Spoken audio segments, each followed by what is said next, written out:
Hola, estimados estudiantes de comunicación, ¿cómo están? Espero que muy bien, pasando ya largamente el día 50 y pico de nuestra cuarentena.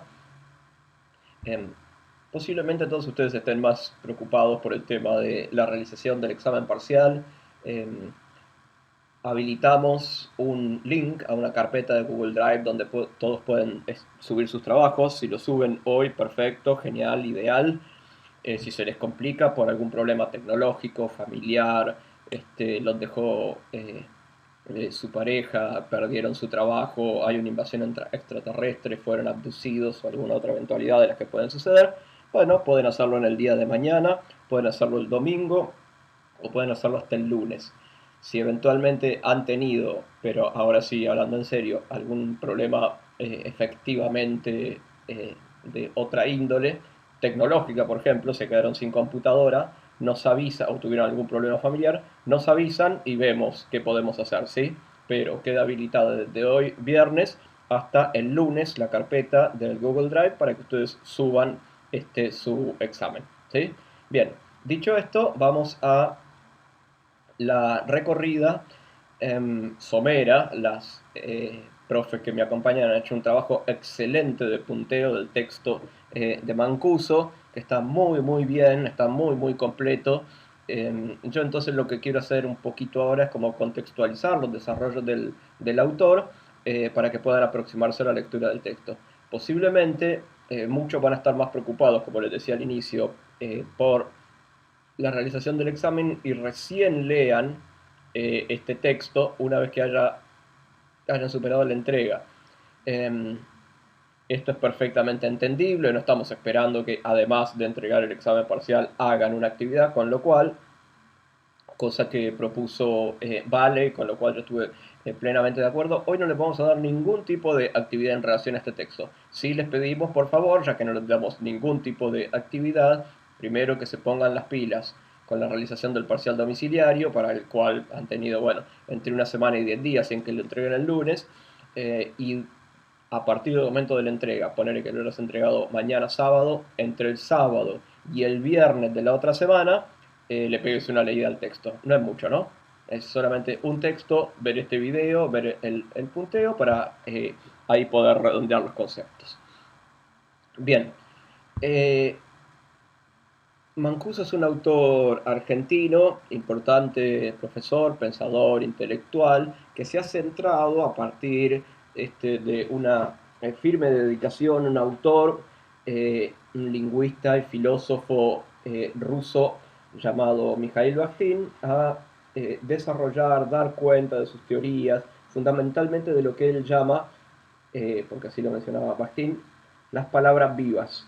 ¿En qué sentido estamos hablando de palabras vivas? Pues bien, la palabra en una oración o en su definición de diccionario es simplemente eso, es pura potencialidad. Como decía Saussure, pura forma. Ahora bien, existe la ilusión de que si uno confunde el problema del significado con el problema del sentido, piense que la comunicación se puede controlar, se puede entender, se puede determinar en la instancia de la emisión si yo hago un uso, un estudio y una planificación suficientemente estricta de la instancia de emisión del mensaje. No tiene absolutamente nada que ver ese esquema, que es un esquema lineal, un esquema que presupone un otro pasivo, un otro receptivo y un emisor, que es el que controla, un hablante ejecutivo, que es el que determina cuál es la interpretación del mensaje, o ni siquiera hasta inhabilita el espacio de la interpretación, que tiene que ser superado. No es que ese esquema sea falso, nada más que es algo abstracto y que es más funcional para pensar cómo se comunican, por ejemplo, las máquinas entre sí.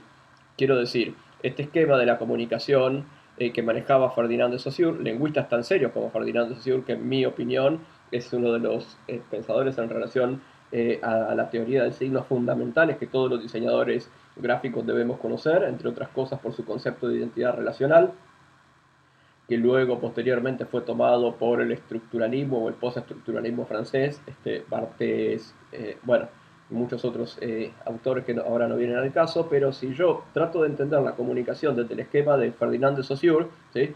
un hablante, un emisor activo y un receptor pasivo, ¿sí? Como una línea, o también como lo pensaba Roman Jakobson, ¿sí?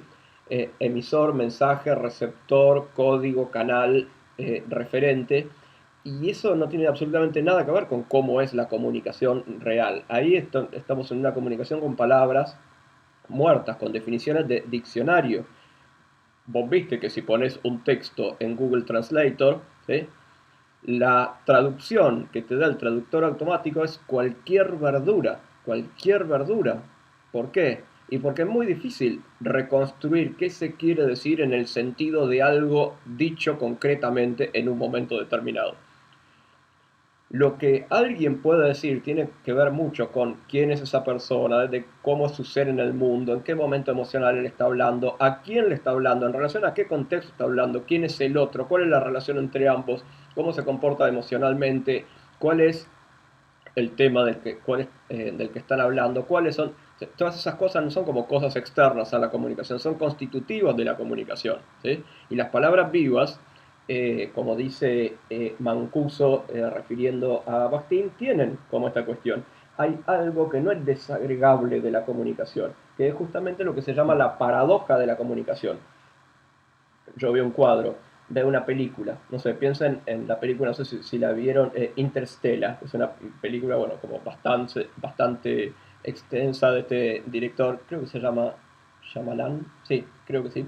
Eh, a mí la película, tuve la oportunidad, la fortuna de poder verla en el cine, me súper emocionó, ¿sí? Traté de verla posteriormente en la computadora y era el tedio, y en ese momento era como brillante, ¿sí? Como extraordinaria. O sea, la película es la misma. Yo no soy el mismo.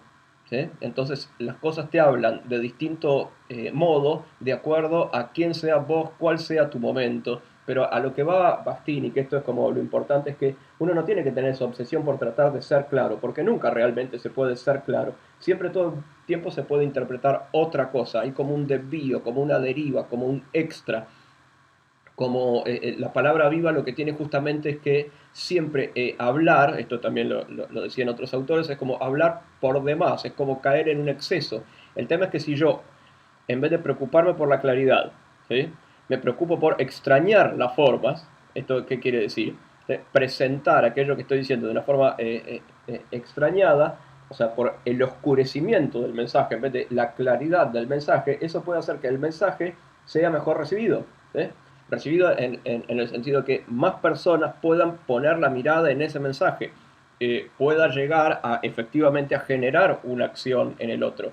Ese pulso de las palabras, ese olor de las palabras, esa sonoridad, esa temperatura de las palabras, solamente la tiene la palabra viva, la palabra en uso por alguien concreto dirigiéndose a un otro que está constituido en la misma estancia de la enunciación. Ese es el tema central, ¿sí? Que trabaja Bakhtin, retomado por Mancuso, en este texto, lo que se llama la paradoja de la comunicación. ¿En qué consiste? Se resume en una frase: un mensaje es más comunicativo cuanto menos comunicativo es. Si lo quieren poner en otros términos, es cuanto yo menos me preocupe por la claridad milimétrica de la hipotética e imposible transmisión de un mensaje y más vuelva sobre su forma, como hacemos cotidianamente todos los diseñadores gráficos, mayores posibilidades hay de que esa propuesta comunicativa, ¿sí?, genere una respuesta en el otro. Bien, dicho esto, aproxímense por favor a este texto que es brillante, es uno de los textos más lindos, creo yo, que puede tener la materia. Que vaya todo lindo con el parcial. Nos vemos la próxima. Quédense en casa.